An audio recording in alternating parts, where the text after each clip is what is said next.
ಕಾಪಾಡಿ ಮಂಜು ಅಂತ. ನಾವು ನೈಸರ್ಗಿಕ ಕೃಷಿ ಮಾಡ್ತಾಯಿದ್ದೀವಿ. ಈಗ ಭತ್ತದ ನಾಟಿ ಮಾಡ್ತಾಯಿದ್ದೀವಿ. ಈ ಭತ್ತದ ನಾಟಿ ಮಾಡೋಕ್ಕೂ ಮೊದಲೇ 50 ಲೀಟ್ರು ಇದು ಬೀಜಾಮೃತ ಇದು ಮಾಡ್ಕೊಂಡಿದ್ದೀವಿ.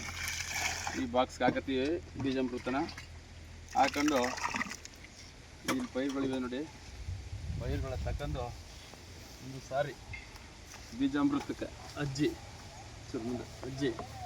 ಇದನ್ನು ಗದ್ದೆಗೆ ಹಾಕಿ ನಾಟಿ ಮಾಡಿಸ್ತೀವಿ. ನೋಡಿ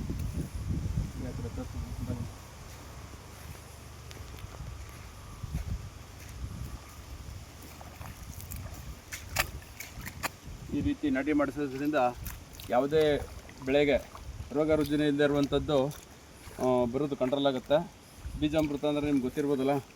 ಈಗ 50 ಲೀಟ್ರ್ ನೀರಿಗೆ 5 kg ತುಪ್ಪ, 5 ಲೀಟ್ರ್ ಗಂಜಲ, 50 ಗ್ರಾಮ್ ಸುಣ್ಣ ಹಾಕಿ ನಮ್ಮ ತಯಾರು ಮಾಡ್ಕೊಂಡಿರುವಂಥದ್ದು ಅದನ್ನು ಬಳಸಿ ಅಜ್ಜಿ ನಾಟಿ ಮಾಡಿಸ್ತಾಯಿದ್ದೀವಿ.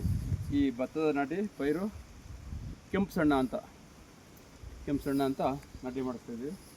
ಈಗ ನಾಟಿ ಮಾಡಿ ನಾನು ವಿಡಿಯೋ